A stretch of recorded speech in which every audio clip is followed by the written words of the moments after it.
এই জিনিসগুলো হচ্ছে আগের ছোটবেলায়।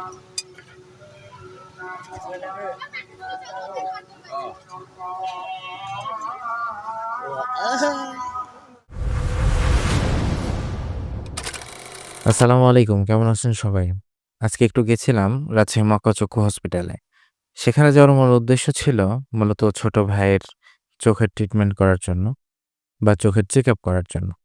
কেননা বেশ কয়েকদিন থেকে সে মাথা ব্যথায় ভুগছিল। তাই ভাবলাম যে চোখের চেকআপটা করানো দরকার। সে কারণে আজ মা এবং ভাইকে নিয়ে চলে গেছিলাম মক্কা চক্ষু হসপিটালে ভাইয়ের চেকআপ করানোর জন্য। তো ডক্টরের সিরিয়াল আসার পরে তারা যখন ঘরে প্রবেশ করলেন তারপরে ডক্টর কিছু টেস্ট দিলেন এবং সে নিজেও পর্যবেক্ষণ করলেন। পর্যবেক্ষণ করে ফলাফল যেটা জানালেন সেটা হচ্ছে তেমন কোনো সমস্যা নেই। তাই কিছু মেডিসিন দিয়ে ছেড়ে দিলেন।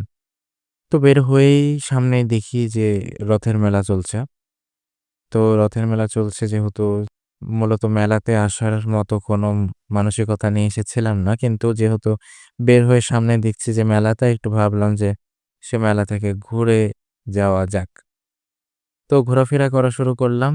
তো এখানে বেশিরভাগই মেয়েদের প্রসাধনী ছিল। কসমেটিক্স, চুড়ি, ক্লিপ, ফিতা এই ধরনের জিনিসপাতি আরকি বেশি ছিল। আমি ওইদিকে অত বেশি দেখিনি। আমার আ যেই জিনিসগুলো বেশি নজর কাড়ছিল সেগুলো হচ্ছে মূলত মাটির জিনিস। আর মাটির বিভিন্ন ধরনের জিনিস এখানে ছিল।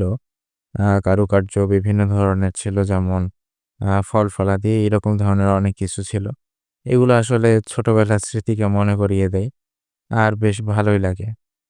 তো এখানে মা হচ্ছে মেয়েদের বিভিন্ন প্রসাধনীর জিনিস দেখছিলেন এবং কিনছিলেন। আমি এদিক সেদিক অন্যান্য ভিডিওগুলো করছিলাম। আর খাবারেরও স্টল বসেছে অনেক।